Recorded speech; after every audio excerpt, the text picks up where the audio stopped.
Di Sichuan, China, teknologi inovatif telah mengubah cara rumah sakit melayani pasien. Salah satu terobosan adalah mesin obat otomatis yang dirancang untuk mempercepat proses persiapan dan pengiriman obat dengan efisiensi luar biasa. Alat canggih ini tidak hanya memangkas waktu tunggu pasien secara signifikan, tetapi juga memberikan kenyamanan dan keamanan yang lebih baik. Inovasi ini menjadi bukti nyata bagaimana teknologi dapat digunakan untuk meningkatkan layanan kesehatan dan mempermudah kehidupan masyarakat. Hati-hati jika sedang berada di sekitar tali tambak kapal. Jika tidak, hasilnya akan batal seperti yang terjadi dengan manekin ini. Tali tambak kapal yang putus dapat menimbulkan bahaya yang serius. Saat tali tambak putus, tali tersebut akan berbalik dengan kecepatan tinggi dan dapat melukai orang atau merusak benda di sekitarnya. Fenomena ini disebut snapback zone dan dapat terjadi ketika tali tambak yang digunakan sudah usang atau rusak. Proses mengamankan kabel ke dermaga atau kapal lain dengan menggunakan tali atau kabel adalah tugas penting, namun sangat beresiko yang membutuhkan perencanaan dan pelaksanaan yang cermat. Jika tidak, bisa saja jari atau tangan terjepit tali. Di era serba otomatis seperti sekarang, teknologi telah menjangkau berbagai aspek kehidupan, termasuk dunia peternakan. Di peternakan ayam, hampir seluruh proses kini dilakukan oleh mesin canggih, mulai dari pemberian pakan, pembersihan kotoran, pemanenan, hingga pengemasan telur. Dengan sistem otomatis canggih ini, pengurangan tenaga kerja menjadi mungkin, yang tentunya membantu menekan biaya operasional. Namun, di sisi lain, berkurangnya tenaga kerja ini secara tidak langsung dapat meningkatkan angka pengangguran.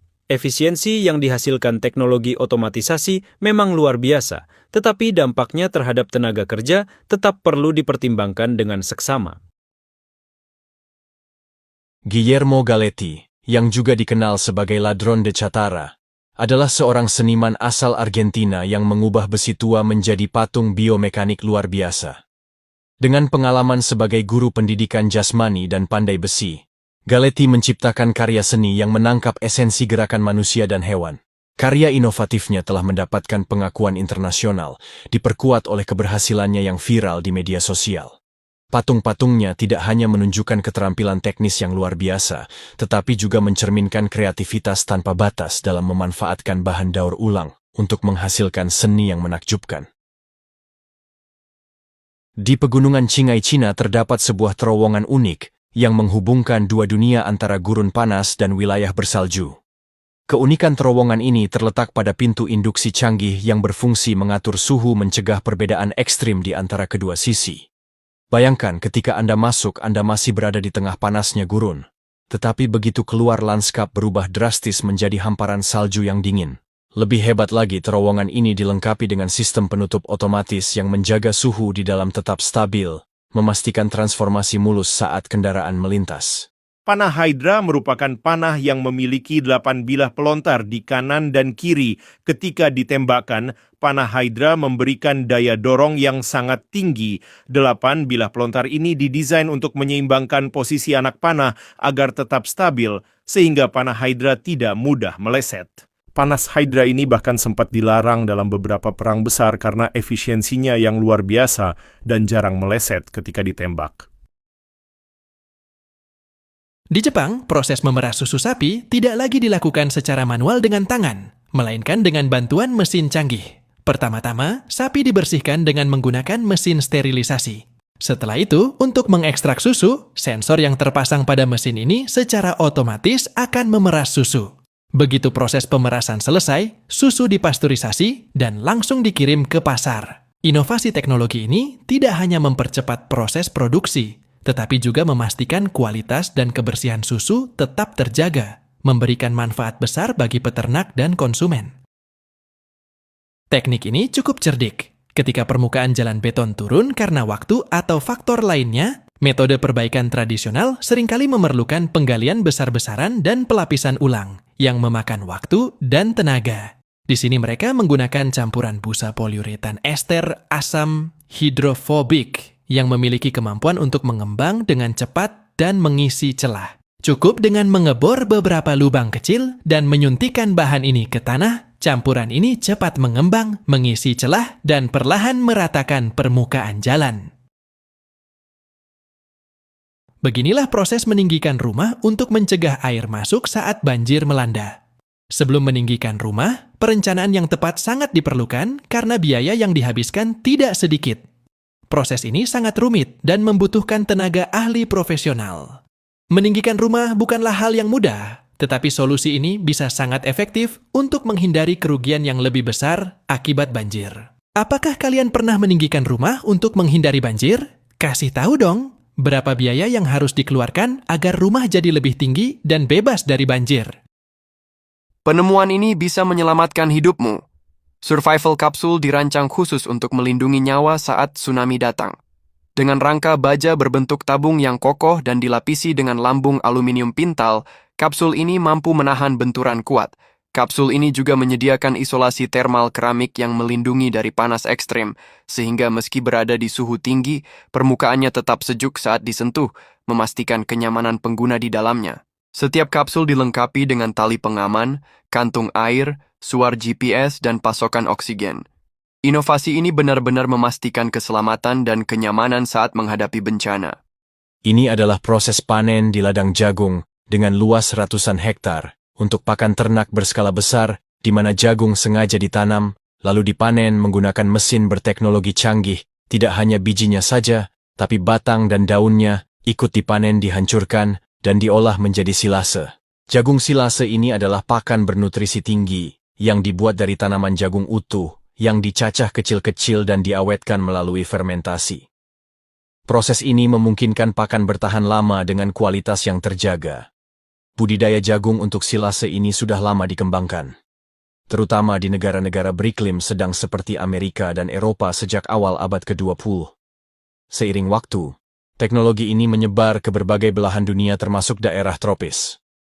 Kini silase jagung menjadi solusi pakan ternak modern, terutama untuk sapi dan hewan ruminansia lainnya, karena mampu meningkatkan produktivitas dan kesehatan ternak secara signifikan.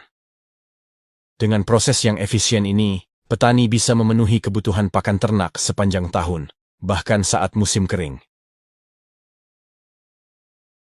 Orang ini benar-benar jenius. Ia menciptakan mesin cuci beroda menggunakan tong plastik, suku cadang sepeda, dan bahan-bahan lainnya. Pertama, ia memasang selongsong pada roda belakang sepeda dan membentuknya dengan tabung persegi berlubang. Ia mengencangkan strukturnya dengan paku keling dan sekrup. Kemudian, ia menambahkan pipa baja untuk membentuk rangka dan menyisipkan pipa baja lain untuk menambah kestabilan. Setelah itu, ia mengambil tong plastik, melubanginya, dan membungkusnya dengan ban bekas, mengamankannya dengan paku keling. Ia membengkokkan pipa PVC, mengisinya dengan pasir, dan menyegelnya dengan panas.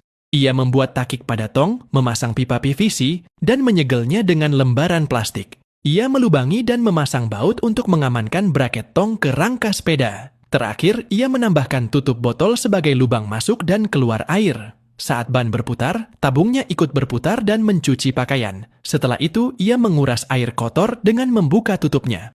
Tahukah Anda bagaimana orang Kanada berkendara di salju? Jawabannya adalah dengan melengkapi mobil mereka dengan sepatu tangki salju. Diciptakan oleh perusahaan Kanada AD Boivin, sistem lintasan berpenggerak roda trek Engo dapat langsung mengubah mobil biasa menjadi kendaraan lintasan. Dirancang khusus untuk salju dan medan yang menantang, sistem ini sangat mudah dipasang. Tidak diperlukan modifikasi kendaraan, hanya beberapa menit untuk memasangnya ke ban dan roda akan menggerakkan lintasan secara sinkron sempurna. Mengemudi semudah menekan pedal gas, memungkinkan Anda dengan mudah melewati salju sedalam 50 cm. Tetapi bukan itu saja. Truck and Go juga unggul di tanah berpasir, menyelesaikan tugas secara efisien. Untuk kendaraan yang beroperasi di lingkungan ekstrim, ini tidak dapat disangkal merupakan penemuan yang inovatif. Inilah Ripsaw M3, robot tempur canggih buatan Textron Systems. Kendaraan tanpa awak ini dirancang untuk mendominasi medan perang dengan teknologi modular yang memungkinkan pemasangan berbagai sistem persenjataan. Mulai dari senapan mesin berat, peluncur roket, hingga turret otomatis, semuanya dapat disesuaikan dengan kebutuhan misi. Ripsaw M3 mampu menjalankan misi pengintaian, dukungan tempur, hingga evakuasi tanpa membahayakan personel. Kecepatan tinggi dan desain ringannya membuatnya mampu melintasi medan berat, mulai dari area perkotaan, medan bersalju, hingga medan berbukit atau berlumpur dengan efisiensi tinggi. Dengan kemampuan pengoperasian jarak jauh dan daya tahan luar biasa, Ripsaw M3 menjadi solusi inovatif masa depan untuk operasi militer, keamanan, dan efektivitas di berbagai medan tempur. Di Swiss, perbaikan jalan tidak berarti penutupan jalan. Mereka memasang jembatan layang sementara untuk menjaga kelancaran lalu lintas. Jembatan layang Astra adalah solusinya, menghindari penutupan jalan selama perbaikan berlangsung. Biasanya, jembatan ini dipasang pada malam hari ketika lalu lintas sedang sepi. Ini adalah proses pembuatan garam hitam India atau kalanamat yang tidak hanya unik, tetapi juga penuh risiko. Bayangkan garam mentah dari tambang-tambang di India, Pakistan atau Nepal dicampur dengan biji harat sulfur. Bahkan aram campuran ini kemudian dipanaskan hingga suhu ekstrim lebih dari 800 derajat Celcius. Dalam tungku tanah, lihat proses ini menghasilkan warna gelap aroma khas seperti telur dan rasa unik yang dikenal dunia. Namun di balik itu ada cerita tentang keberanian para pekerja menghadapi panas menyengat gas sulfur beracun dan alat sederhana yang rawan bahaya. Tradisi ini yang sudah dilakukan selama ratusan tahun tetap hidup karena rasa dan kualitasnya yang otentik kini, meskipun ada teknologi modern. Metode tradisional masih dihargai karena mewakili sejarah dan dedikasi. Setiap butir, kala nama adalah warisan budaya yang kaya hasil kerja keras yang patut kita hargai. Pria ini sangat pintar. Ia menggali parit untuk menghubungkan sungai dengan lahan pertanian dan memperkuat dasarnya dengan adukan semen. Setelah mengeras, ia membangun dinding bata mengikuti alur di kedua sisinya. Struktur itu dengan cepat menjulang setinggi lebih dari 1 meter dan ia secara strategis menyisakan ruang untuk jendela. Ia kemudian meletakkan batu bata di dasar parit, menempatkan lembaran PVC melengkung dan mengamankannya dengan kawat kasa dan lebih banyak batu bata. Dengan menggunakan adukan semen, ia membuat dinding semen melengkung. Dengan menggunakan pemandu kawat, ia menyelaraskan batu bata dengan posisi jendela membentuk 4 saluran drainase.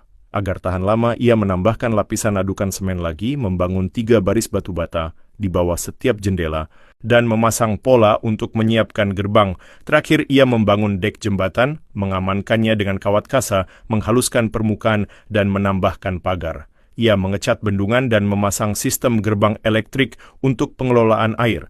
Bendungan ini dapat menampung air selama musim kemarau dan mengatur alirannya untuk mengairi lahan pertanian. Inilah proses pembuatan gear. Meskipun mesin pembentuk gear bergerak sangat lambat, dengan cukup waktu bahan dasar pada akhirnya akan dibentuk menjadi gear. Alasan alat ini bergerak begitu lambat dan hanya memotong sedikit demi sedikit bukan karena alatnya tumpul, tetapi untuk meningkatkan presisi pengerjaan. Jika terlalu banyak bahan yang dipotong sekaligus, suhunya akan menjadi tinggi yang berpotensi menyebabkan pembentukan gear tidak rata. Ini merupakan salah satu keajaiban alam di Indonesia, kawah kereta api di Kamojang, Bandung. Terkenal dengan suara uap yang menyerupai peluit kereta api, kawah ini tanpa henti menyemburkan uap panas bumi sejak pertama kali ditemukan oleh Belanda pada tahun 1926. Terletak di antara pegunungan dan cagar alam, fenomena geotermal ini adalah bagian dari 23 kawah aktif di Taman Wisata Alam Kamojang. Uniknya, selain kawah kereta api, ada juga kawah manuk dan kawah hujan yang menawarkan pemandangan eksotis suasana mistis dan suara khas uap yang bergemuruh menjadi daya tarik bagi wisatawan dan pecinta alam dari berbagai penjuru. Di balik melimpahnya minyak kelapa sawit di Indonesia, terdapat pekerjaan berat yang sering terabaikan, salah satunya adalah menguras tangki CPO. Dengan perlengkapan sederhana seperti celana pendek dan alat pengeruk, para pekerja ini menguras endapan-endapan minyak yang mengumpul di dasar tangki. Endapan tersebut kemudian dikeluarkan melalui saluran pipa untuk diproses lebih lanjut. Upah yang mereka terima bervariasi, tergantung pada ukuran tangki dan jumlah endapan yang harus dibersihkan. Meskipun pekerjaan ini menguras tenaga, bagi mereka, apapun pekerjaannya selama menghasilkan adalah cara untuk terus bertahan hidup. Ini mengingatkan kita bahwa di balik kenyamanan yang kita nikmati, ada banyak orang yang bekerja keras tanpa kenal lelah. Turnamen memotong kayu dengan gergaji raksasa ini benar-benar menantang. Begitu aba-aba dimulai, seorang pria ini langsung mengayunkan gergajinya maju mundur dengan cepat dan kuat. Lalu dalam hitungan detik, ia berhasil memotong kayu tersebut. Tak berhenti di situ. Dua pria lainnya segera berlomba, beradu kecepatan dan kekuatan, ingin membuktikan siapa yang paling tangguh dalam memotong kayu. Bagaimana, apakah kamu berani coba perlombaan ini? Jangan lupa berikan like dan subscribe kamu. Bekerja sebagai petugas pengangkut sampah, tapi kenapa ia begitu bahagia? Di Amerika, pekerjaan ini dibayar tinggi, antara $46.500 hingga $64.000 per tahun, setara dengan 700 juta hingga 1 miliar rupiah. Sementara itu, banyak pekerjaan entry level atau dengan keterampilan rendah mungkin hanya mendapatkan gaji sekitar $30.000 hingga $40.000 per tahun. Tahukah Anda, inilah jenis pisang paling mahal di dunia yang bernama pisang varigata. Harganya fantastis, bisa mencapai 50 juta hingga 100 juta rupiah per tandan, dan harganya masih bisa naik lagi, tergantung pada luas tanah dan lokasinya. Bapak-bapak ini naik sepeda sama anaknya membawa es batu nih guys. Kayaknya mau jualan es nih guys. Pertama-tama esnya dicolok-colok dulu nih sampai hancur, biar enggak keselek. Setelah itu esnya dimasukkan ke alat besi yang udah ada dari zaman perang. Soalnya karatan, jangan lupa ditambah garam yang sangat banyak. Lalu dicolok-colok lagi sampai penuh dan hancur. Ketika udah penuh besi karatan itu dinaikkan ke atas ring. Ternyata mesin itu adalah pembuat es serut guys. Nah, setelah itu dikasih cairan warna-warna dengan perasa buah biar seger. Tidak lupa untuk menambahkan buah aslinya ya guys, biar makin jos. Setelah sudah tebal, es krim bisa diserut dan dimakan. Kalian tertarik jajan es kayak zat besi ini guys? Siapapun yang menemukan batu bata ini adalah orang yang jenius. Bayangkan, batu bata ini hampir mustahil dihancurkan. Ketika batu-batu tersebut disusun, bahkan buldoser yang kuat sekalipun tidak dapat mengguncangnya. Lebih hebat lagi, 90% bahan pembuatannya berasal dari sampah plastik. Batu bata inovatif ini tidak hanya mengatasi masalah harga rumah yang terus melonjak, tetapi juga memberikan solusi cerdas untuk mendaur ulang limbah plastik. Karya luar biasa ini adalah inovasi dari perusahaan Kanada. Proses produksinya sangat sederhana. Plastik bekas dihancurkan menjadi potongan kecil, kemudian dipanaskan hingga menjadi bahan lengket. Setelah itu, pekerja menambahkan sedikit beton dan menuangkan adonan ke dalam cetakan. Khusus begitu kering, jadilah batu bata yang menyerupai balok Lego mudah dirakit tanpa memerlukan alat, dan bisa hanya menggunakan tangan saja untuk merakit rumah. Setiap batu bata beratnya hanya 227 kg dan dapat dengan mudah digunakan oleh siapa saja. Meskipun ringan, batu ini 3 kali lebih kuat dibandingkan batu bata tradisional. Penduduk Cina dikenal memiliki keberanian luar biasa dalam menapaki bukit batu yang curam tanpa bantuan alat pengaman. Mereka sering hanya menggunakan tangan untuk berpegangan pada tangga yang dipahat langsung di dinding batu. Aktivitas ini biasanya dilakukan di daerah pegunungan, seperti di wilayah Provinsi Sichuan atau Guizhou. Meski terlihat berbahaya, banyak penduduk setempat dan wisatawan yang terbiasa dengan medan ekstrem ini. Aktivitas ini juga mencerminkan ketangguhan dan keberanian masyarakat Cina yang patut diacungi jempol. Di desa ini, ketiadaan jembatan untuk menyeberangi sungai menyulitkan warga dalam bepergian. Seorang pria memutuskan untuk mengumpulkan drum plastik besar guna membangun jembatan. Meski awalnya banyak yang meragukan dan menganggapnya aneh karena jembatan itu terlihat sederhana. Dengan kerja keras, ia berhasil membuat jembatan kokoh dari plastik yang akhirnya membantu seluruh desa.